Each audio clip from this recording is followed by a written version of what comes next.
आठारु सहज और स्वादिष्ट अंडा तरकारी आज पर्यंत आपण बनै नथिबे।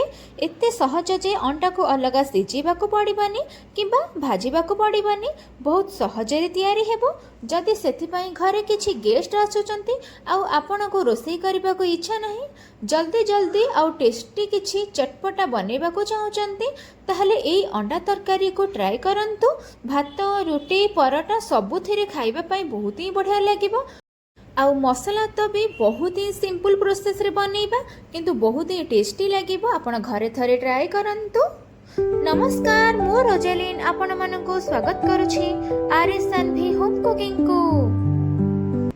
अंडा तरकारी बनेबा पई प्रथमे मु ए सब जिंस नेछि, तो एठी मु देखै दोछि। प्रथमे मु 4टी अंडा नेछि।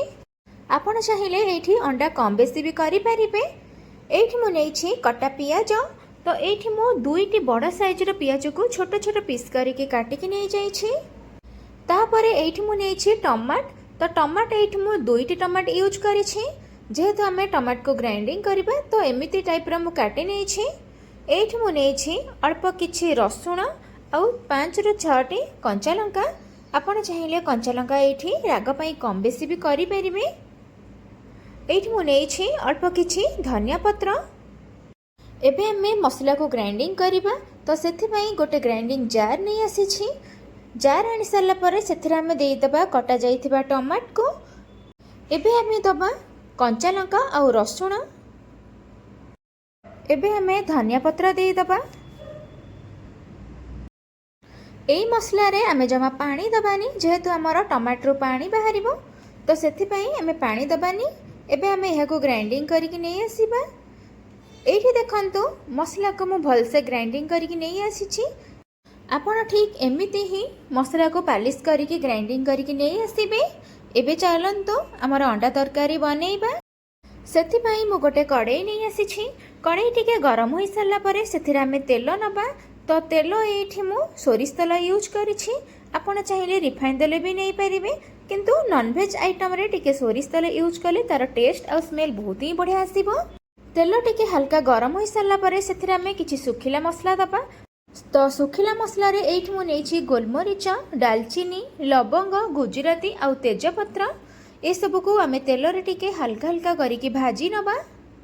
सुखिला मसला भाजी हो सारा पर से आम दबा कटा जाइथिबा पियाज को। पियाज को दे सारा पर तेल रे पियाज सहित हल्का हल्का करिकी भाजी नबा। पियाज को आपण जमारू कड़ा कड़ा भाजबेनी, जस्ट हल्का हल्का करिकी भाजी नेबे। तो एठी देखंतु पियाज हमर भले से भाजी होई गलानी। आपण पूरा ठीक एमिति टाइप रा पियाज को भाजी नेबे। अंडा तरकारी रा भले गोटे स्मेल आनिबा पई सेथिरे हमें किछि भृसंग पत्र देई दबा। एबे हमें सेथिरे अदा रसुण पेस्ट दबा। तो एठी मु अदा रसुण पेस्ट गोटे बड़ चम्मच देई दोछि। एबे हमें मसला सहित पियाज को भले से मिक्स करि नबा, जहा द्वारा मसला आमर पियाज सहित टिके भल से मिसी जीव। एबे हमें सेथिरे किछि मसला ऐड करिबा। तो एठी मु नै जाइछि गोटे बड़ चम्मच काश्मीर लंका गुंड, अल्प किछि हळदी, हाफ चम्मच नै जाइछि गरम मसला, गोटे छोट चम्मच नै जाइछि चिकन मसला, गोटे छोट चम्मच नै जाइछि धनिया गुंड और स्वाद अनुसार लूण नै जाइछि। एबे ए सब मसला को दे साला परे मसला सहित भल से पियाज को मिक्स करिबा। मसला को भल से मिसई सारा पर एबे हमें सेथिरे पानी दे दबा। तो पानी देकी एबे हमें मसला को कसेइबा। मसला को एबे हमें किछि समय फुटिबा को छाड़ीबा। एठी देखंतु मसला हमर भल से फुटी आसिलानी। एबे हमें सेथिरे दही ऐड करिबा। तो दही एठी मु 2 बड़ चम्मच नेछि। दही सहित मसला को भल से हमें मिक्स करिबा। वर्तमान पर्यंत आपण मो भिडियोटी देखिलेनी। भिडियोटी केमिति लागिला प्लीज कमेंट रे मते निश्चिंत जणैबे।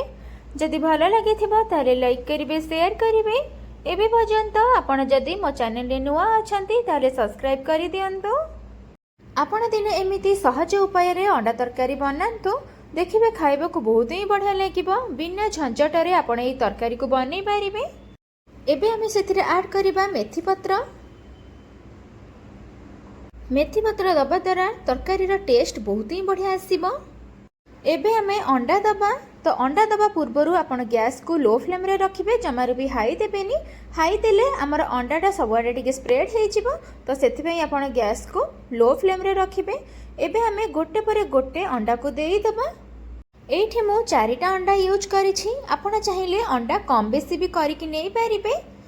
एठी मु जेमिति अंडा को देली आपण ठीक सेमिति ही दियंतु, देखिबे आपणकर एई अंडा तरकारी बहुत बढ़िया से बनिबो। एबे अंडा उपरे स्वाद अनुसार टिके लूण देईदबा, जहा द्वारा अंडा तरकारी खाइबा को जमारू भी फिका फिका लागिबनी।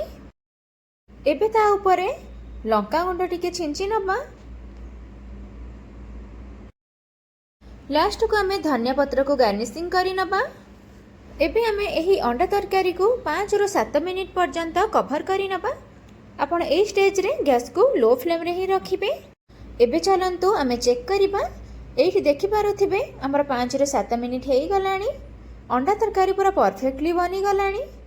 आपण जदि आहुरी मोर नुआ नुआ वीडियो देखिबा को चाहुचंती, पाखरे थिबा बेल आइकन को ऑल ऑप्शन प्रेस करंतु, जहा द्वारा आपण पाखु फास्ट नोटिफिकेशन जीव हरी आपण मोर नुआ नुआ रेसिपी प्रथमे देखि पारिबे। अंडा तरकारी को देखिकी जानि पारुथिबे केते सुंदर देखाउची, केते ग्रेवी हेइछि। एबे हमें अंडा तरकारी को गोटे प्लेट को सर्व करिबा। आपण प्लीज एमिति टाइप रो अंडा तरकारी घरे थरे ट्राई करंतु, देखिबे खाइबा को बहुत ही बढ़िया लागिबो, पूरा नुआ स्टाइल रो अंडा तरकारी। आपनको जदि मोर ए अंडा तरकारी रो रेसिपीटी पसंद आसीथिबो, निश्चय गोटे लाइक करिवे, शेयर करिवे, सब्सक्राइब करबा को जमारे भूलिबेनी। एठी हमर रेडी हे जाइछि नुआ शैली रे अंडा तरकारी। रहुछि, धन्यवाद।